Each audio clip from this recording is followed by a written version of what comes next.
लेकिन साथ साथ उसके ज़रूरी ये है कि योग का जो डिसिप्लिन है, योग के लिए जो नियम है, उनका हम पालन करें। जब तक हमारे मन में ये भाव नहीं आता कि मैं योगी बनूंगा, भोगी जीवन और योगी जीवन ये दो हमारे सामने चॉइस है। हर एक के सामने ये दो चॉइस है, प्रेय और श्रेय जिसको कहा जाता है। योगी और भोगी, हमने इसमें से क्या बनना है, हमें प्राप्ति किस में है? कोई व्यक्ति ये गलत सोच लेता है कि भोगी जीवन में प्राप्ति है, जब वो संसार में देखता है कि जो व्यक्ति डिसऑनेस्ट है, जो व्यक्ति हेराफेरी करता है और जो व्यक्ति चालबाज है, वो संसार में पनप रहा है। लगता ऐसा है कि वो पैसा इकट्ठा कर रहा है और जगह जगह उसकी घुसपैठ है, लोग उसका आदर सत्कार करते हैं। एक आदमी पहले गलत तरीके से पैसे कमाता है, पैसे जब कमा के उसके पास साधन वैभव के हो जाते हैं जो लोगों को दिखाई देते हैं, दिखाई देने के बाद जहाँ वो जाता है उसको सम्मान मिलता है, प्रतिष्ठा मिलती है, लोग उसको प्रधान बनाते हैं, फूल मालाएं पहनाते हैं, तालियां बजाते हैं, जहाँ कहीं वो जाता है उसको इस प्रकार से उसका स्वागत होता है और जहाँ कहीं वो उसकी चलती है, उसकी बात सुनी जाती है, प्रधान बन जाता है सब जगह समाज का। जब ऐसी चीजें लोग देखते हैं कि ये व्यक्ति हेरा फेरी करने वाला, ये जो स्मगलर था या ये जो जिसने लोगों को धोखा देकर फरेब से और इनकम टैक्स वालों से पैसा बचाकर या गलत तरीके से किसी न किसी विधि से ये मालदार बन गया और आज इसकी समाज में प्रतिष्ठा हो रही है, तो मनुष्य को ये ख्याल आता है कि ये शॉर्टकट है, इसको मैं भी थोड़ी देर के लिए अपना लूँ, बाद में योगी बन जाऊँ। जो इतने टाइप पाप किए हैं थोड़े से और सही, अगर योग से वो पहले वाले समाप्त हो सकते हैं तो थोड़ा और योग लगा लूंगा, घंटा 2 घंटा रात को नींद छोड़ के और जाग लूंगा, जब उठा हो जाऊंगा तो और करना ही क्या है, माला हाथ में लेके फेरा करूंगा। आमतौर से लोग ऐसे समझते हैं, ऐसी धारणाएं बना लेते हैं। किसी व्यक्ति के पास जब हम जाते हैं कि हमारे यहाँ योग शिविर होता है, आप भी चलिए माउंट आबू में योग शिविर कीजिए, कहता है अजी, अलग अलग जवाब होते हैं, हमें इसके बहुत अनुभव है, लंबी दास्तान है। कोई तो ये कहता है बस जी आप मैं नियर रिटायरमेंट हूँ, 4-6 महीने का खेल बाकी है, रिटायर होके मैंने आपके आश्रम में आके माला ही फेर दिया और क्या करूँ। फिर तो मैं फारिग ही फारिग हूँ। आप कहेंगे मैं तो योग ही लगाऊंगा और करना ही क्या है। बाद में जब उससे मिलते हैं कि भाई सुनो आप क्या हाल चाल है, अब तो चल सकते हो, तो कहते हैं जी क्या पूछते हो, आसमान से गिरा खजूर में अटका, घर में रहता हूँ, अब और ज्यादा ड्यूटीज मेरे जिम्मे लग गई है। बच्चे कहते हैं पिताजी दूध की ड्यूटी आप अपने जिम्मे लो, सुबह को दूध लाया करो। कभी कोई घर में बीमार है, कहते हैं हम तो अपने काम में जा रहे हैं, आप जरा इसको देखना, डॉक्टर वाक्टर बुला के उसको दवाई दिला देना। कोई कहीं मर कब जाता है तो कहते हैं हमारा तो काम है पिताजी आप ही हो आना वहाँ पर, और बाजार से सब्जी खरीदनी है, ये ड्यूटी तो आप ले लो, आप तो अब फारिग हैं। तो उनकी एक पहले ड्यूटी थी दफ्तर जाने की, अब उनकी 108 ड्यूटियाँ लग जाती हैं। और जो वो कहता है कि भाई मैं तो फंस गया, पहले से भी ज्यादा सोचा कुछ और था, अपने मन कुछ और थी, हो गई कुछ और, इस तरह से होता है। और वो कहते हैं ना भाई, किसी ने कहा कि बाद में मैं राम राम बोलूंगा, बाद में दांत भी सब टूट गए, राम राम भी बोला नहीं जाता, लाम लाम बोलता है, फिर राम शब्द भी पूरी तरह से नहीं निकलता, तो वैसी मनुष्य की स्थिति हो जाती है। तो ये जो किसी ने कहा है कि procrastination is the thief of time, हम जो ये सोचते हैं कि कल से कर लेंगे, ये कल नाम काल का है। एक तो योगी के रास्ते में ये विघ्न डालता है, और दूसरा जैसे मैंने कहा कि संसार के जो आकर्षण है वो मनुष्य को अपनी तरफ खींच लेते हैं, वो जो प्रलोभन है वो अपनी तरफ खींच लेते हैं।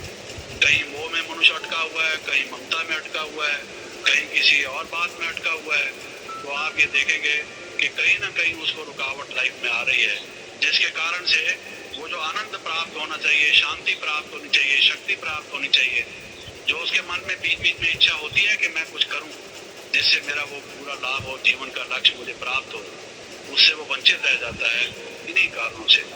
सो मैं ये समझता हूँ कि उनका अगर हम पालन करेंगे, हमारे आहार विहार की बात है, अभी आप यहाँ से जाएंगे, आप में से बताया गया कि भाई सात्विक आहार हमें कहना चाहिए, करना चाहिए। किसी ने कहा है कि अन्न का मन पर प्रभाव पड़ता है। एक व्यक्ति ने कहा है, you tell me what that man eats and I will tell you what kind of man he is.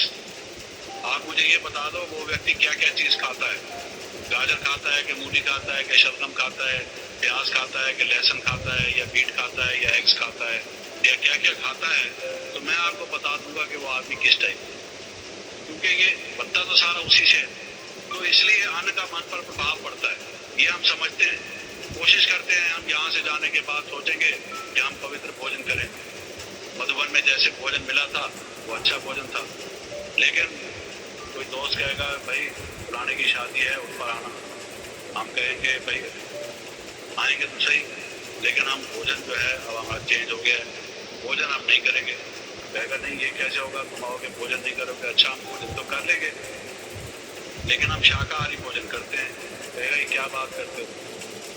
फिर मनुष्य पर जब प्रेशर पड़ते हैं, मनुष्य समझता है ठीक है आज तो मीट खा लो, कल से नहीं खाएंगे।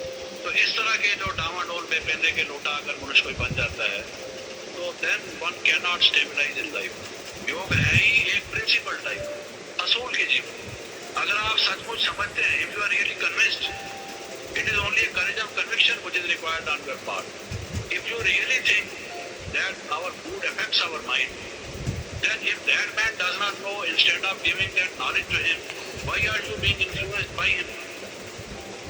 अगर उसको नहीं मालूम है, अब एक डॉक्टर किसी को कहता है कि भाई आप डायबिटिक पेशेंट हैं, आप आलू नहीं खाना, चावल नहीं खाना, शुगर ज्यादा नहीं लेना।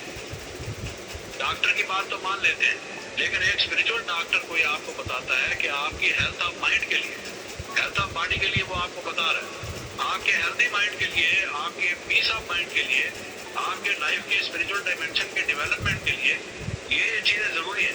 तो आप घबराते क्यों हैं, उसमें आप कतराते क्यों हैं, किसी के सामने बोलते क्यों नहीं। बड़े बड़े लोग हमने देखा जो बोलने वाले हैं उस समय चुप रह जाते हैं, शर्मा जाते हैं। शर्माना तो किसी बुरे काम से चाहिए मनुष्य को, अच्छे काम में शर्माने क्या बात है। क्या हम किसी को साफ नहीं कह सकते भाई हमारे भी डाइट्स के restriction, whatever may be the reasons, it is for discussion at some other point of time. We can let you know what are the reasons. But this kind of diet is acceptable, that kind of diet is not acceptable. इसी प्रकार से कोई व्यक्ति व्यर्थ की बातें करता है। ये लाइफ क्या है, ये टाइम से हमारे जो जैसे इमारत ईंटों से बनता है, ऐसे ही हमारा जो ये जीवन है ये किससे बना है, ये मोमेंट से बनता है, ये हमारे समय से बनता है। तो अगर हमारे मोमेंट्स को कोई खराब करता है, किसी की निंदा करता है, किसी बार बार कोई क्रोध की बातें सुनाता है, द्वेष हमारे मन में उकसाने की कोशिश करता है, नफरत पैदा करता है, हमको क्या जरूरत है कि हम उसकी बातों को सुनें। हमको चाहिए कि हम उसकी बात को बदल दें, कट शार्ट करें, हम कोशिश करके उसको अच्छी बात बताएं, बजाय इसके एक भेड़ और बकरी की तरह से हम बैठ के उसकी बातों को सुनते रहें। तो जीवन में कई प्रकार की परीक्षाएं, कठिनाइयां आती हैं योगी के जीवन में, लेकिन जब हम कोई असूल हम अपने जीवन में अपनाते हैं, और खास करके जब हम समझ के अपनाते हैं कि ये असूल अच्छे हैं, ये जीवन ठीक है, ये जीवन नहीं ठीक है, फिर तो उसको अपनाना चाहिए। किसी में कहने में तो आने की कोई बात नहीं। तो इस दुनिया में क्या है कि बहुत सारी ओपिनियंस, बड़ी जो कुछ बातें चली आ रही हैं, आपको ये व्यक्ति भी बताएगा, वो व्यक्ति भी बताएगा, वो व्यक्ति भी बताएगा। तो बहुत जगह से जब हम कोई बात सुनते हैं, और एक ब्रह्म कुमारी आश्रम ने एक बात कह दी और 10 जगह दूसरे पढ़े लिखे समझदार लोगों ने कोई दूसरी बात कही, तो आम आदमी थोड़ा सा कंफ्यूज हो जाता है कि भाई बात ये 10 आदमी गलत थोड़ी हो सकती, ये ठीक बात हो सकती है। लेकिन हमको चाहिए कि भाई हम अपनी जजमेंट करें निष्पक्ष भाव से, इम्पार्शियल व्यू ले, अनप्रेजुडिस्ड अनबायस्ड व्यू से हम उस बात के मेरिट्स और डिमेरिट्स पर विचार करें। चलो हम कोई बात कहते हैं, आप ये समझ लीजिए कि शायद वो भी गलत हो सकती है, वो व्यक्ति जो कहता है शायद वो भी गलत हो सकती है, लेकिन हम अपने कर्मों की रिस्पॉन्सिबिलिटी हमारे ऊपर है। हम वहाँ भगवान के दरबार में जाकर ये नहीं कहेंगे कि इसने हमें ये बात कही थी इसलिए हमने की थी इसके कहने के ऊपर, इसलिए लिहाजा ये इसको ही पकड़ा जाए जिसने हमें गुमराह किया। There no evidence is required, no witnesses are required. Whatever you have done, you are responsible for your actions. ये सोचकर हमें कि अच्छाई और बुराई जो हम अपने जीवन में लाएंगे उसके जिम्मेदार हमें अपने कर्मों को करना चाहिए। तो मेरा निवेदन ये था कि इन बातों को थोड़ा माइंड में रखते हुए हमें योग का अभ्यास यहाँ से जाकर कंटिन्यू रखेंगे, और किसी बात में ना आकर अपने मन से खुद उस बात को विवेक सम्मत रीत से, एक जजमेंट से, ठीक साउंड जजमेंट से जज करके जब हम उसको लाइफ में लाएंगे तो निश्चित रूप से इसका आनंद और शांति हमें प्राप्त 5-10 मिनट में जो आपके कोई इससे संबंधित प्रश्न हो वो मैं वेलकम करूँ। किसी का कोई प्रश्न हो इसके विषय में। इन्होंने कहा कि भलाई और बुराई की परिभाषा क्या है, और मेरे ख्याल में इतने ही प्रश्न काफ़ी हैं। तो कुछ प्रश्न और होंगे ज़रूर मेरे ख्याल में, समय की सीमा को सामने रखते हुए इन्हीं को ही मैं, अगर उनके प्रश्न हमेशा छोटे होते हैं, उत्तर तो कुछ उससे प्रश्न से बड़े ही होते हैं, थोड़ा समय अधिक लगेगा। पहला प्रश्न ये किया गया था कि पाप और पुण्य की या अच्छाई और बुराई की परिभाषा क्या है। तो इस बात को समझने के लिए काफ़ी लंबा भी कहा जा सकता है, संक्षेप में भी, लेकिन संक्षेप में कई दफ़ा पूरा संतोषजनक हमको नहीं महसूस होता। हम ये समझते हैं कि जिससे मनुष्य को दुख और अशांति होती है, स्वयं को भी और समाज को भी एक ऐसा वातावरण पैदा होता है कि उसी क्षण या सूनर और लेटर जिससे दुख और अशांति हो वो पाप है, और जिससे सुख और शांति हो वो पुण्य है या गुड एक्शन है। अब इसके विषय में फिर और फर्दर प्रश्न होते हैं कि फलां व्यक्ति तो बुरा काम करता है, उस वक्त उसको शांति महसूस होती है, इत्यादि इत्यादि। इसलिए मैंने कहा कि कई दफ़ा संक्षेप में उत्तर देने से मनुष्य को संतुष्टता नहीं होती। लेकिन आप देखेंगे, इसलिए मैंने कहा कि सूनर और लेटर, एक मिसाल देता हूँ आपको। कोई व्यक्ति क्रोध करता है, आप डॉक्टर्स लोग उसको एग्जामिन करके देख सकते हैं कि जब कोई व्यक्ति क्रोध करता है तो उसके जो ग्लैंड्स हैं, पिट्यूटरी ग्लैंड से लेकर और जितना भी उसका हार्मोनल सिक्रीशन है, जो बॉडी में उसके जो नर्वस सिस्टम है, जो उसका ब्रीदिंग सिस्टम है, जो उसके ब्लड का सर्कुलेटरी सिस्टम है, वो सारा का सारे जो systems one with the other जिस तरह से कनेक्टेड हैं, वो सारे डिस्टर्ब होते हैं, वो उसकी बॉडी के लिए हार्मफुल है। तो पहली बात तो ये है कि हो सकता है कि क्रोध करने से एक दफा आदमी ये समझता हो कि अब मेरा मन ठीक हो। मान लो कोई आदमी काफी टाइम से उसको परेशान कर रहा था और वो अंदर दबाई चले जा रहा था, पिए चले जा रहा था उस अपनी बात को, और अब उसने दूसरे को जरा झाड़ दिया गुस्से में आकर। अब उसको थोड़े समय के लिए हो सकता है ऐसा महसूस हो कि मेरा जो छाती पर बर्डन था वो हल्का हो गया, मैं रिलीव हूँ। वो गुस्सा जो निकाल दिया उसने। कई दफा कहते थे आप पूरा मत मनाना, इसका मन भरा हुआ था, अब इसका मन हल्का हो गया, आप बर्दाश्त कर लो, चलो छोड़ो। लेकिन इस बात से इनकार नहीं किया जा सकता कि उस व्यक्ति ने जो क्रोध किया, उसके क्रोध का उसके सारे सिस्टम पर, it can be medically tested, it can from the view of theoretical medical science be proved that the whole system of that human body was affected. ये हो सकता है कि आप प्रश्न करें कि अगर वो पिए चले जाता तो उसका भी उसको असर खराब पड़ता। ठीक है, उसका भी खराब पड़ता, मैं मानता हूँ। तो इसका मतलब ये है कि क्रोध को पिए चले जाता तो भी वो खराब था, अगर दबाए चले जाता तो भी उसके लिए हार्मफुल था। बहुत से लोगों को आप देखेंगे हार्ट अटैक हो जाता है, मन में क्रोध होता है, वो व्यक्त नहीं करते। लोग कहते हैं जी ये अंदर ही अंदर दबाया चले जा रहा था, उसको कैंसर हो गया, या उसको ब्लड प्रेशर उसका हाई हो गया, या उसको मान लीजिए कि कोई हृदय रोग हो गया या कोई और रोग हो गया। दबाया तो भी मुसीबत, निकाला तो भी मुसीबत। अच्छा, निकालने से एक मुसीबत ये भी हो गई कि जो उसका दोस्त था, मित्र था, उसको झाड़ दिया उसने। आगे के लिए जो 10-20 साल में दोस्ती बनाई थी वो 10 मिनट में उसने खत्म कर दी और दुश्मनी पैदा कर दिया। वो भी फिर आगे के लिए तैयार रहो, वो भी कभी तुम्हें लताड़ेगा, वो भी झाड़ेगा, वो भी उसके लिए प्रिपेयर रहना चाहिए। So that has not brought the solution. उससे संसार से दुख गया नहीं। थोड़े समय के लिए आप रिलीफ महसूस करते होंगे तो आपने समझ लिया होगा कि ये समाप्त होता नहीं।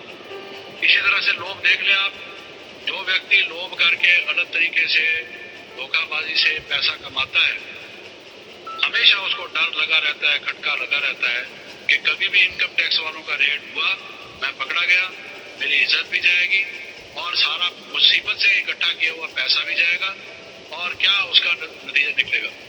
तो ऐसा कभी कोई व्यक्ति होगा नहीं जिसकी कॉन्शियंस उसको अंदर से प्रिक न करती हो कि तू गलत काम कर रहा है, लोगों को धोखा दे रहा है, उनकी आंख पर पट्टी बांध रहा है।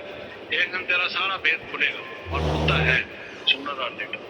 और अगर नहीं खुलता है तो जैसे मैंने क्रोध की बात बताई, वो भी अपने मन में दबाए रहते हैं।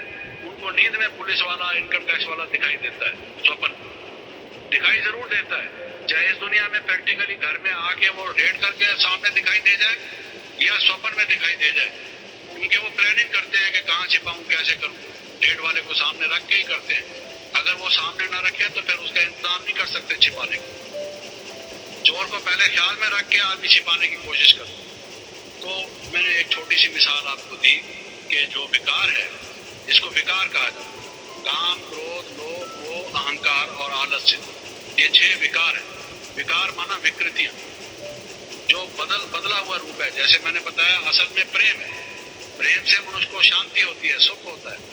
लेकिन प्रेम जब लोभ का रूप ले लेता है, प्रेम जब मोह का रूप ले लेता है, प्रेम जब काम वासना का रूप ले लेता है, तो इसको विकार कहते हैं, विकृति कहते हैं। जैसे दूध फट जाए, खराब हो जाए, उसको हम कहते हैं दूध में विकार पैदा हो। किसी आयुर्वेदिक वैद्य के पास जाएं, रक्त, पित्त इत्यादि जो है वायु, ये उनका अपना सिस्टम कहता है कि ये हर एक शरीर में होते हैं, लेकिन वो कहते हैं कि ये विकृत हो, इनका विकार पैदा हो।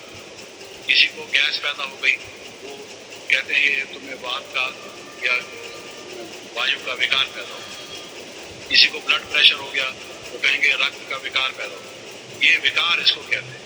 और जहां पर मनुष्य का लोभ पूरा नहीं होता, काम वासना पूरी नहीं होती, वहां मनुष्य को क्रोध आता है।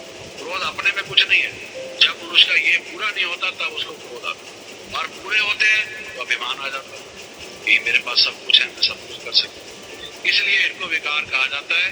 ये जो 6 विकार हैं, ये पाप का मूल है, पाप का कारण है। ये तो संक्षेप में पाप और पुण्य की परिभाषा की बात है।